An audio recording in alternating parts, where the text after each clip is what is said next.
عمران خان کی صحت کے حوالے سے ہمیں سخت تشویش ہے. عمران خان کی آنکھ کے حوالے سے ہمیں کوئی مصدقہ حقائق نہیں دیے جا رہے. سلمان صفدر صاحب کی رپورٹ جس میں یہ کہا گیا کہ 85% ان کی بینائی ضائع ہو چکی ہے، وہی وہ آخری رپورٹ ہے جس کو ہم مانتے ہیں. تو کوئی وجہ نہیں ہے کہ آپ عمران خان کی صحت کے حوالے سے معاملات کو واضح نہ کریں. کیا وجہ ہے کہ آپ ان کے ذاتی معالجین کو، ان کے خاندان کو ان تک رسائی نہیں دیتے؟ کیا سازش ہے پاکستان کے سب سے بڑے قومی لیڈر کے خلاف؟ ہم تقاضا کرتے رہیں گے، ہم چپ نہیں بیٹھیں گے، اور ہماری یہ پوری خواہش ہے کہ ملک خوشیوں کا گہوارہ بنے، امن کا گہوارہ بنے، ہم سب اکٹھے بیٹھیں اور اس ملک کی فلاح کے لیے سوچ کریں. لیکن آپ کا ارادہ یہ نظر آتا ہے کہ آپ اس ملک میں بربریت کے ذریعے انتشار پیدا کرنا چاہتے ہیں، آپ لوگوں پر ظلم ڈھانا چاہتے ہیں، جھوٹے مقدموں میں لوگوں کو سزا دینا چاہتے ہیں تاکہ اس ملک میں امن نہ ہو، آتشی نہ ہو. پرسوں میں گیا دعا کرنے ایک ایسے نوجوان کے گھر جو 35 سال کی عمر میں موت کی آغوش میں جا چکا ہے. 9 مئی کے بعد مہینوں وہ جیل میں رہا. اس کو ہسپتال کی ضرورت تھی، اس کو دل کا عارضہ لاحق تھا، اس کو ہسپتال نہ مل سکا اور باہر آ کر وہ اس دنیا سے رخصت ہوا. ایسی کتنی داستانیں ہیں. یہ نفرت کے بیج بونا بند کرو. تم پاکستان کی ہر گلی میں، ہر گاؤں میں نفرت بو رہے ہو. بند کرو یہ عمل خدا کے لیے. پیار کو موقع دو، امن کو موقع دو، مل بیٹھنے کو موقع دو. تو ہم حاضر ہوتے رہیں گے، ہم اپنی بات کرتے رہیں گے، ہم پیچھے ہٹنے والے نہیں ہیں. عوام کی آواز ہمارے لبوں سے گونجے گی. آپ ہمیں جیلوں میں ڈال دو گے اور یہاں آ کے بیٹھیں گے، وہ وہی بات کریں گے جو بات آج ہم کر رہے ہیں. سے جو ہے وہ اڈیالہ میں عمران خان کی بہنوں اور ڈاکٹرز کی ملاقات میں مجھے ایسی کوئی اطلاع نہیں ہے. سینیٹر کے بارے میں خان صاحب نے کہا کہ اس کو نکال. دیکھیں یہ آپس کی بات ہے، یہ پارٹی کا اندرونی معاملہ ہے. سر مولانا فضل الرحمان صاحب نے عید کے بعد کوئی احتجاج کی ویسے انہیں انڈیا دے دیا ہے، کیا پی ٹی آئی ان کے ساتھ کوئی احتجاج ان کے ساتھ جائے گی، کوئی لانگ مارچ کرنے، احتجاج کرنے؟ سر کوئی بات ہوئی ہے؟ دیکھیں ہر بات ہو سکتی ہے، اس وقت کوئی فیصلہ نہیں ہوا، لیکن کوئی ایسی بات نہیں ہے جس کو ہم نے خارج از امکان قرار دیا ہو. ہر وہ بات ہو سکتی ہے جو پاکستان کے مفاد میں ہوگی، جو پاکستان میں عوام کے مفاد میں ہوگی، عوام کی آواز کو بلند کرنے کے لیے ضروری ہوگی، ہم کریں گے. بہت شکریہ بہنوں کا یہاں آنے کا بہت شکریہ. آج جو ہم گفتگو کریں گے وہ ہم سمجھتے ہیں بطور پاکستان تحریک انصاف، بطور تحریک تحفظ آئین پاکستان، اس ملک کے لیے انتہائی ضروری ہے. ہم ایک ایسے دورائے پہ کھڑے ہیں جس کے آگے ہمیں بہت مشکل حالات نظر آتے ہیں اگر غلط فیصلے کیے گئے. اس وقت ضرورت ہے کہ قوم اور ریاست پر مسلط قوتیں، فارم 47 والی، یہ سب پاکستان کی فلاح، پاکستان کے مستقبل کا سوچیں، امہ کے مستقبل کا سوچیں، اور ہم تمام سیاسی اور شخصی وابستگیوں سے بالاتر ہو کر صرف سوچیں پاکستانی بن کر، پاکستان کے مستقبل کے حوالے سے، مسلم امہ کے مستقبل کے حوالے سے. تو اس حوالے سے کچھ گزارشات آپ کے سامنے کی جائیں گی. سب سے بڑا جو اس وقت ہمیں مسئلہ دوچار ہے بطور قوم، وہ مشرق وسطیٰ میں بڑھتی ہوئی اور بگڑتی ہوئی صورتحال ہے. جو صہیونی قوت اور امریکہ نے مل کر ایران پر حملہ کیا وہ ہم سب کے سامنے ہے. یہ حملہ غیر قانونی بھی تھا، غیر اخلاقی بھی تھا. جو گفتگو ہو رہی تھی جنیوا میں، امان میں، وہ ایک نتیجے کی جانب بڑھ رہی تھی، اور اس نتیجے کو روکنے کے لیے یہ حملہ کیا گیا. ایک بربریت ہے، ایک جنگ ہے جو پورے خطے پر مسلط کی گئی. اس وقت ضرورت ہے، ہم سمجھتے ہیں کہ پاکستان وہ رول ادا کرے جو پاکستان کا میں سمجھتا ہوں مقدر ہے، جس کے لیے پاکستان وجود میں آیا تھا. اور وہ رول ہے تصفیہ کرانے کا، وہ رول ہے صلح جوئی کا. اس پورے خطے میں ہمیں ایک رول ادا کرنا ہے. پاکستان بہرحال ایک عسکری قوت ہے، لیکن پاکستان اندر آج خود ایک مشکل صورتحال سے دوچار ہے، اور یہ صورتحال انسانوں کی پیدا کرتا ہے. یہ صورتحال اس لیے پیدا ہوئی کہ عوام کی رائے کو رد کیا گیا. عوام کے درمیان اور ریاستی اداروں کے درمیان ایک خلیج پیدا کی گئی. فارم 47 کی حکومت کھڑی کی گئی. 8 فروری 2024 کو پاکستان کے عوام کی رائے پر ڈاکہ ڈالا گیا. تو ہم یہ سمجھتے ہیں کہ اب یہ لمحہ ہے کہ ہوش کے ناخن لیے جائیں. جو غلطی ماضی میں کی گئی، اس غلطی کا خمیازہ جو ہے آج ہمیں نہ بھگتنا پڑے. آج ہمیں اصلاح احوال کی ضرورت ہے.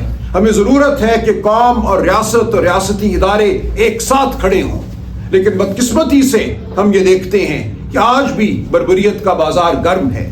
2 دن قبل تحریک انصاف کے 47 ورکرز، لیڈرز، جو بھی آپ کہہ لیں، ہمارے رفقا، ان کو 10 سال کی سزائیں دی گئی. ٹرائل ان ایبسینشیا، یعنی کہ ان کی غیر حاضری میں ان کو سزائیں دی گئی، اور فی کس یہ سزائیں اب 40-50 سال تک چلی گئی ہیں.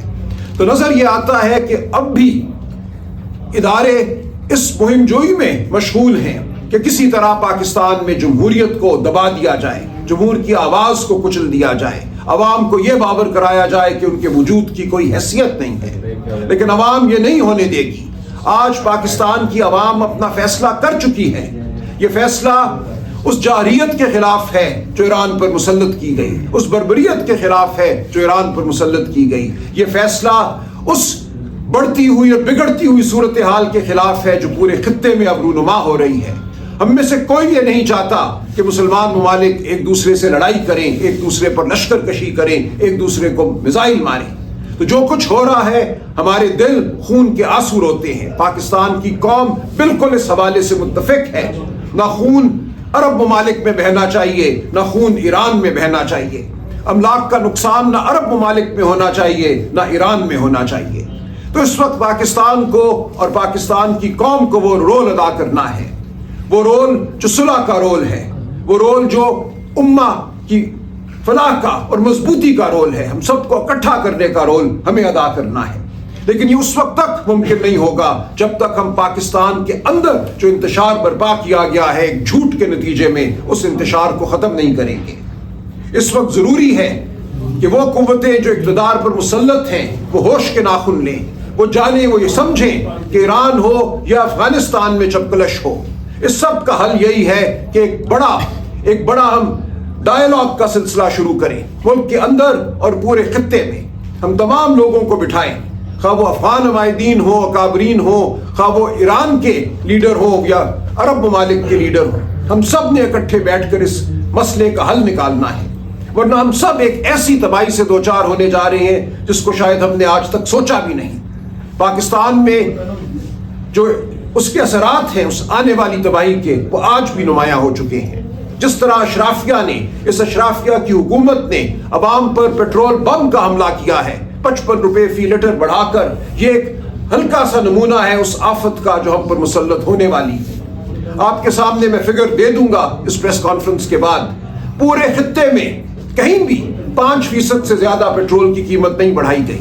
یہاں اشرافیہ نے، اس ناجائز حکومت نے اس موقع کو غنیمت جانا اور 55 روپے پیٹرول کی قیمت بڑھا دی. اس کا مقصد تجوریوں کو بھرنا ہے.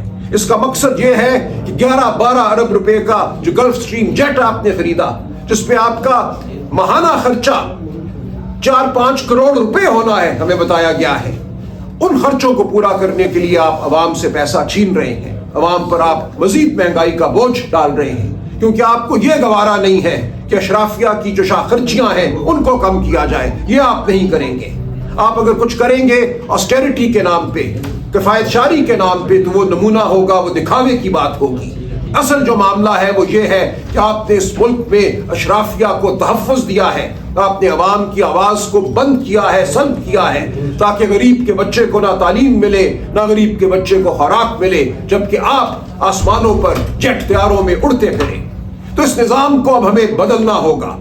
ہم آج پرزور اپیل کرتے ہیں کہ یہ وہ وقت ہے جب ہم اپنے ماضی پر نظر ڈالیں، اپنے مستقبل کی فکر کریں، اکٹھے بیٹھ کر وہ فیصلے کریں جو پاکستان کے حق میں ہیں، جو پاکستان کی عوام کے حق میں ہیں، جو غریب کے حق میں ہیں. کسی کو کوئی غلط فہمی نہیں ہونی چاہیے کہ پاکستانی قوم صہیونی اور امریکی بربریت کے خلاف کھڑی ہے. وہ آپ کا ساتھ نہیں دے گی اگر آپ اس بربریت کا حصہ بنے. پاکستانی قوم، جیسا کہ میں نے عرض کیا، عرب ممالک کے ساتھ کھڑی ہے، ایران کے ساتھ بھی کھڑی ہے. ہمارے دل دھڑکتے ہیں پوری امت کے ساتھ. تو میں آج پھر پرزور اپیل کرتا ہوں، اور یہی عمران خان کا ہمیشہ نقطہ نظر رہا ہے کہ ہم نے امت کے لیے کھڑا ہونا ہے، ہم نے امت کے ہر حصے کو مضبوط کرنا ہے. ہم نے یہ نہیں کرنا کہ ایک کے طرفدار ہو جائے اور دوسرے پر حملہ کر دے. آج خبریں آ رہی ہیں کہ پاکستان سے تقاضا کیا جا رہا ہے کہ وہ اپنے عسکری اثاثے جو ہیں ان کو استعمال میں لائے، یا کم از کم ایک تنبیہ کرے ان اثاثوں کے حوالے سے. کیوں ہمیں یہ کریں کہ اپنے بھائیوں کو تنبیہ کریں؟ ہم نے اپنے بھائیوں سے تنبیہ کا معاملہ نہیں کرنا. ہم نے اپنے بھائیوں سے، وہ ایرانی ہو یا عرب ہو، ہم نے محبت کا پیار کا معاملہ کرنا ہے, ہم نے اپنے عوام کے ساتھ پیار کا معاملہ کرنا ہے, ہم نے اپنے غریبوں پر اور مصیبت نہیں مسلط کرنی. تو یہ ہیں وہ بڑے مسائل جن کا آج ہمیں سامنا ہے اور جن کے حوالے سے ہم پیش ہوتے رہیں گے, آج بھی پیش ہوئے ہیں. ہم پر یہ فرض ہے پاکستان کی سب سے بڑی سیاسی قوت ہونے کے ناطے کہ ہم عوام کی آواز اٹھاتے رہیں, وہ آواز اٹھاتے رہیں جس کو سلب کرنے کی کوشش 8 فروری 2024 کو کی گئی تھی.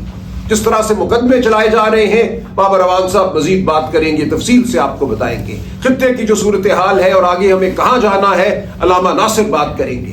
آج ہم بات نہیں کر رہے اہل تشیع کے حوالے سے یا اہل سنت کے حوالے سے, ہم بات کر رہے ہیں مسلمان ہونے کے حوالے سے, ہم بات کر رہے ہیں پاکستانی ہونے کے حوالے سے, ہم پیار کی بات کر رہے ہیں, ہم یگانگت کی بات کر رہے ہیں. تو جو کچھ ہو رہا ہے اس کو رکنا چاہیے.